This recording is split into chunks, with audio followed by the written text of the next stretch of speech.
What's going on, ladies and gentlemen? It's Captain Trucker here, and I'm in Iowa.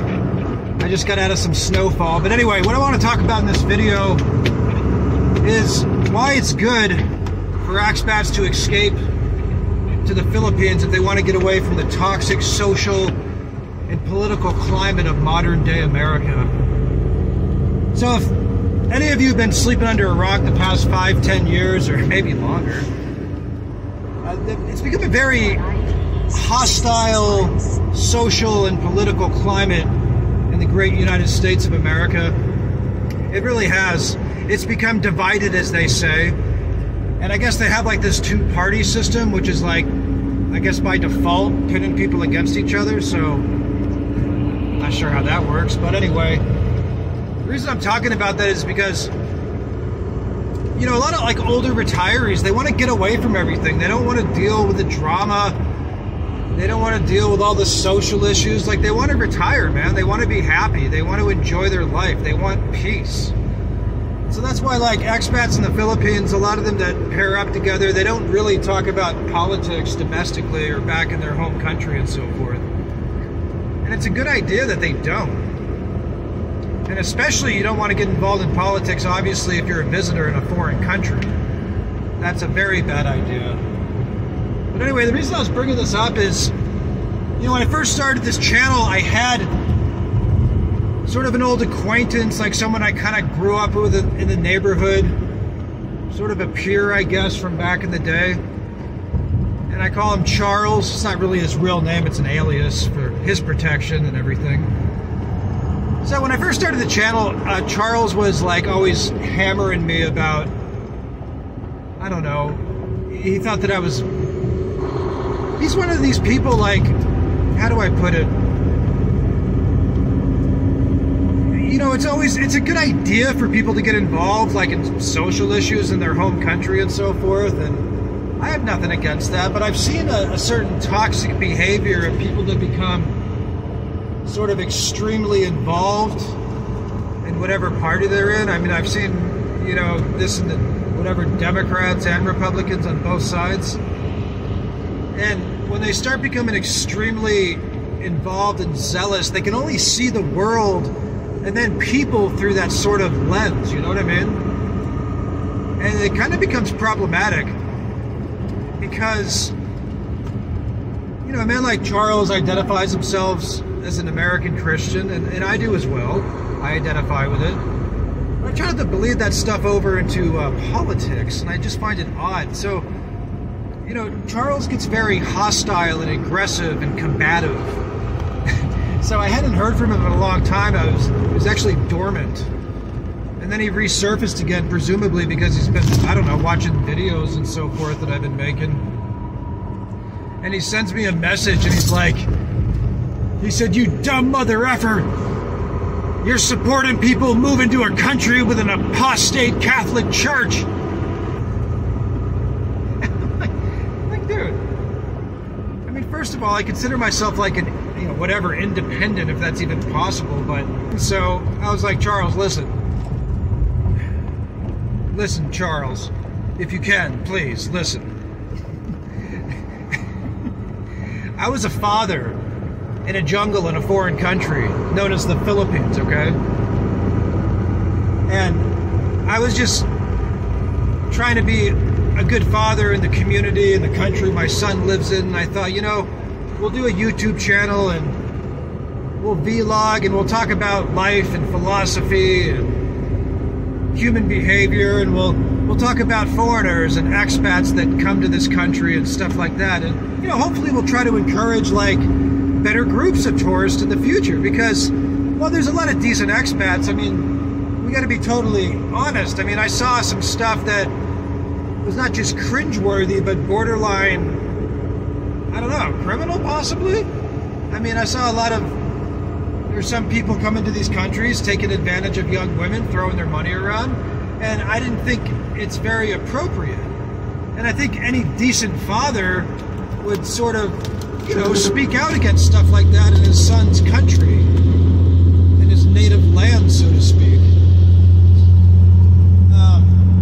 And that's some of what we've done on the channel.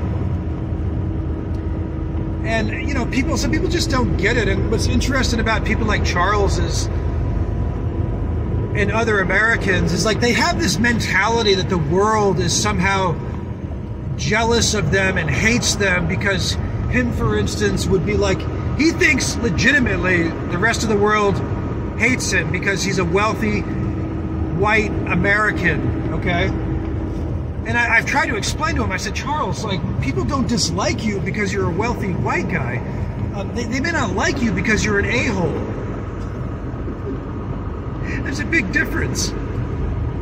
But this is like some of that kind of social delusions that some Americans carry, and like, it also adds to the reason why some Americans simply don't want to travel abroad, because they think like the world somehow doesn't like them and they're out to get them, right? And it's actually not really true by and large, unfortunately. And it's almost some kind of like colonial, I don't know, transference is the right word or something. Maybe, I don't know if projection's the right word, but like it's kind of arrogant if you think the whole world is jealous of you. Like I don't think the average Mexican family or Filipino family is sitting around lusting over white Americans and angry at them for being well off or something, dude. You know what I mean? It's like, come on, man.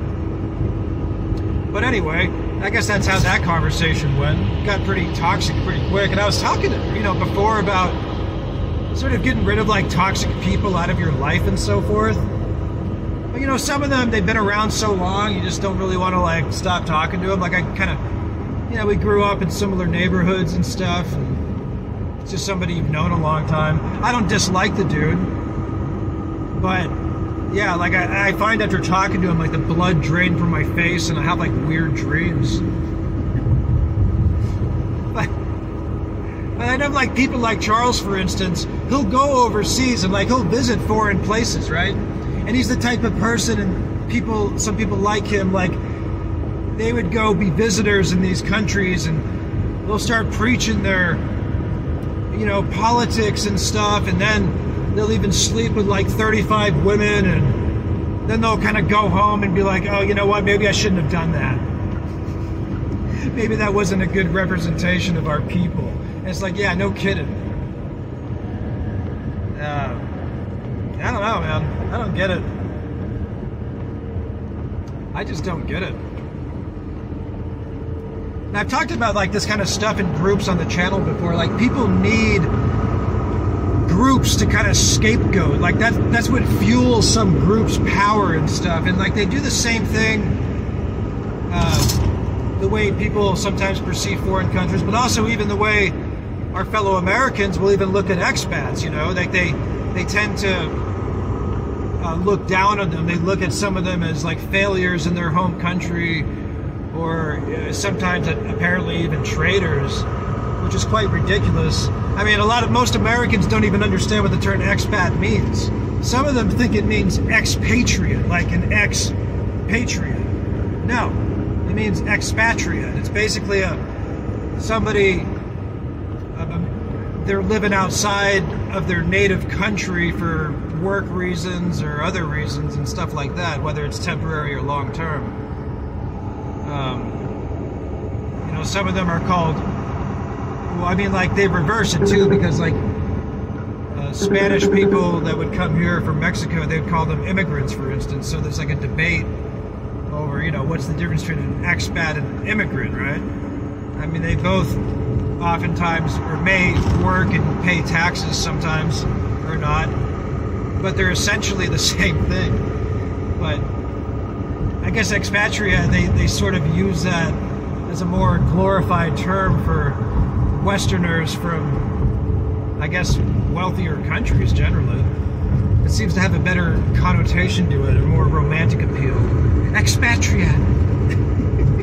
But anyway, what I'm saying is, like, ladies and gentlemen, if you want to move to the Philippines and stuff, like, leave your homeland baggage behind, because, you know, a lot of the expats there, they're trying to get away from that, man. They don't want to talk about that stuff. And, you know, Filipinos and locals in other countries, they certainly don't want to hear it. So leave your social and political baggage behind. That's the moral of that story, ladies and gentlemen.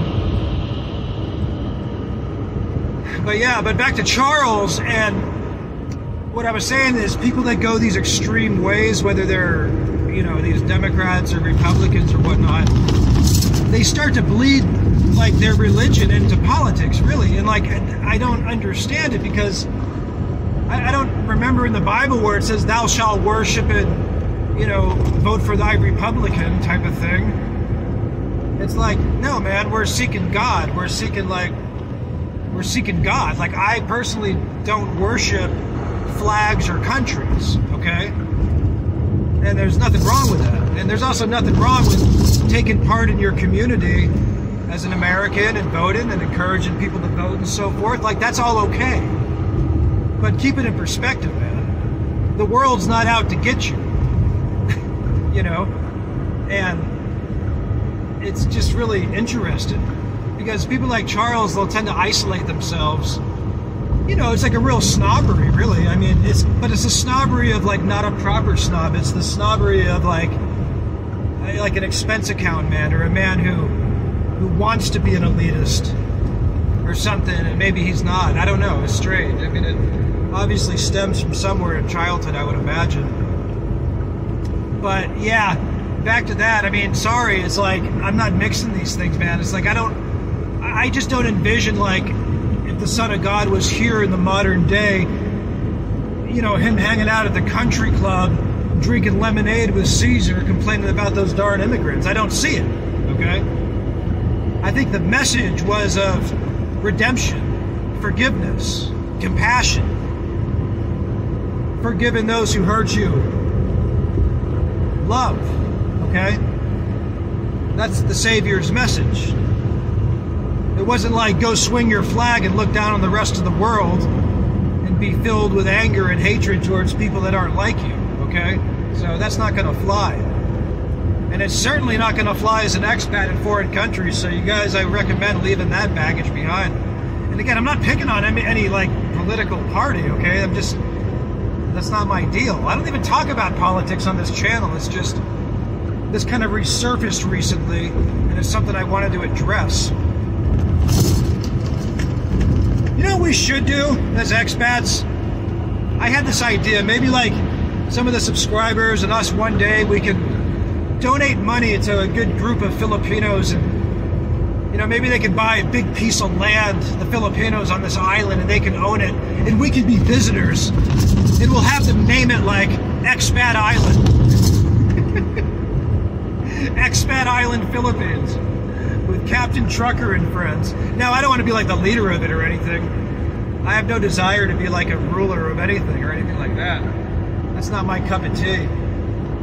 But it would be nice to kind of screen people that come in on the land, though, right? I don't know. I'm just being silly. That's a good idea, though, I thought. Well, anyway, be good to each other, ladies and gentlemen. Be good to the Filipinos. They'll be good to you. And be good and love your fellow Americans, wherever they stand. We gotta, you know, unite the United States, folks. Stop dividing each other. Don't play into the hands of the kings and queens. They want you to fight. Be good to your neighbor. Love each other. All right, it's Captain Trucker. You guys take care. Peace.